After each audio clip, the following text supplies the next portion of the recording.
I'll never forget the first day that I was in my intro to computer science lab. Our TA asked us to raise our hands. Basically, this is how it went. Raise your hand if you are a Mac user.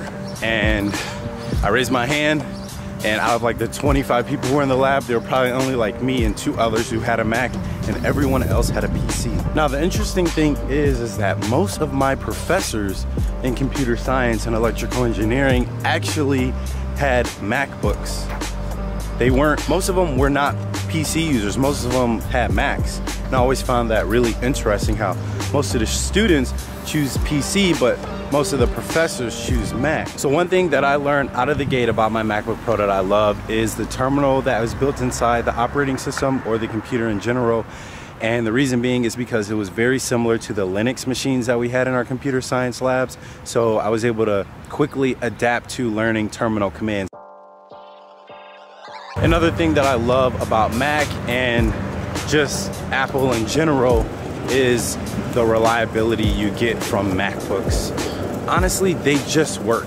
Take them out of the box and they just work. I know that a big part of choosing a laptop is budget, and I understand that MacBooks typically cost a lot more than PCs. However, my opinion, it's worth it because you're just gonna have a reliable laptop that's gonna work, you know, most of the time, if not the whole time throughout college. And to fix your laptop, one thing I've noticed is that, okay, so there was a time where my MacBook Pro just stopped working, and this was at the end of junior year. So I had this laptop for 4 years without any problems.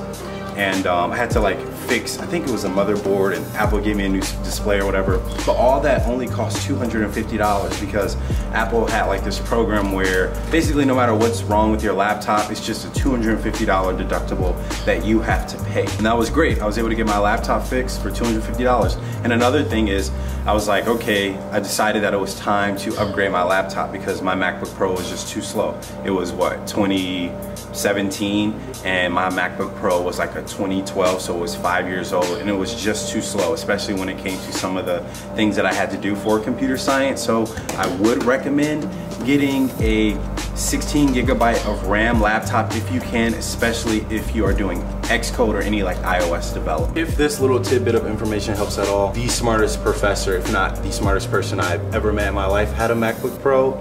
And all of my favorite professors had MacBook Pros. Since I was an engineering student, if I was gonna go with Mac, then a MacBook Pro is a must-have. I did have the MacBook Air for my last year of college, and that was a bad experience, not really because of the speed outside of using Xcode and doing iOS development, but because I got 128 gigabytes of storage, and that's just too small no matter what your major is. Unless you're gonna be using something like iCloud or Dropbox or carrying around an external hard drive every day, which I wouldn't recommend because you're on the go so much in college. The last thing you want is to forget your external hard drive at work for a project you're supposed to be working on or a paper you're writing.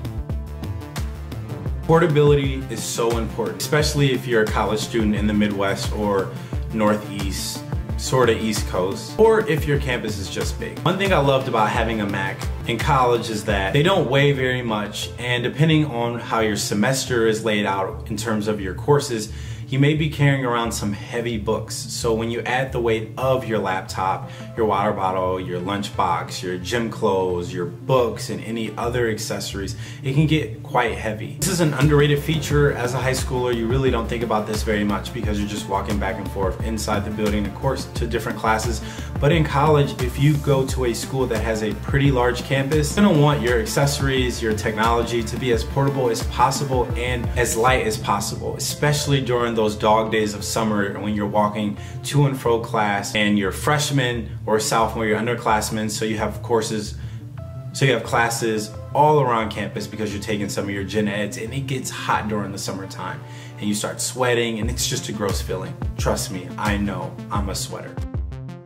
Being in Apple's ecosystem, another very underrated feature. I know some people don't want to be knee deep into the ecosystem because you feel like you can't get out, but there are some benefits to it, especially as a college student. Being in the ecosystem is great, especially if a lot of your friends have Macs and iPhones and iPads. And if you're a non-engineering major, most of your friends are probably gonna be Mac users. I remember all the classes I would be in that were outside of Rusk College of Engineering. most of the students had MacBook Airs or MacBook Pros, which was refreshing to see because I didn't really see that. I found so much value in AirDrop. My friends and I would AirDrop each other documents, notes, things that we needed to prepare for an exam or studying for midterms or finals. The AirDrop feature is really nice. Or let's say you're taking pictures of notes that your professor took because your handwriting is horrible like mine, or they wrote something down at the end that you don't feel like is necessary for you to actually have in your notebook because you want to have it at your disposal all the time, and you take a picture. A lot of students take pictures nowadays of notes, of assignment due dates. I know I did that a lot. You can just AirDrop it to your laptop or to your friends. And then there's iMessaging, which is dope because you can text on your laptop and it looks like you're taking notes because your professors are typically not behind you and they're in front of you, so it looks like you're taking notes, but you're really texting your friends in this group chat. That's super funny. Okay, I don't recommend doing that because you want to make sure that you're paying attention to your professor, but there's some benefits to having iMessage on your laptop. Let's say your professor is talking about a topic that you don't really understand. You can just text the group like, hey, I don't understand this. Can someone explain this to me quickly? Someone explain this to me, and they can quickly get back to you, and you can still stay productive without having to go on your phone. Ergonomics. Hello. Trackpad. I love you.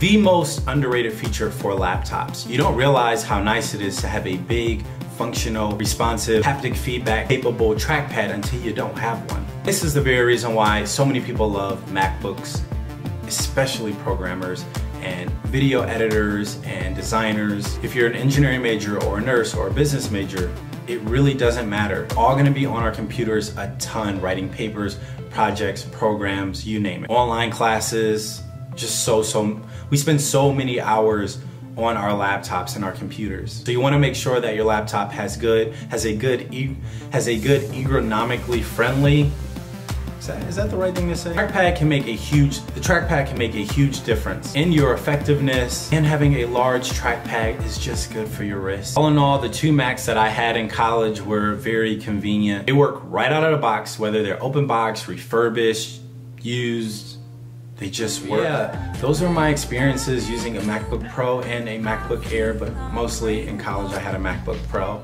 If you like this video at all, give it a thumbs up, share it with someone who you think might find value in watching this video, and comment below some of your thoughts if you're a MacBook user or even if you're a PC user and some of the benefits from having a PC. If you are interested in a MacBook, my recommendation for technical majors is to get a MacBook Pro. That if you can afford it, that's the laptop that you should get. Definitely stay away from the MacBook and stay away from the Air unless it's 256 gigabytes or even 512 gigabytes. And if you're a non-technical major, the MacBook Air is a great computer. It's fast, the screen is nice, resolution is great, it's portable, it's lightweight, and it has the longest lasting battery, so that's a great laptop. With that being said, that is the end of this video. And don't forget to hit that subscribe button. And if you already hit that subscribe button, make sure you hit the bell so you know whenever I'm dropping a video, you get that notification and you can comment first. All right, I'll see y'all later. Peace.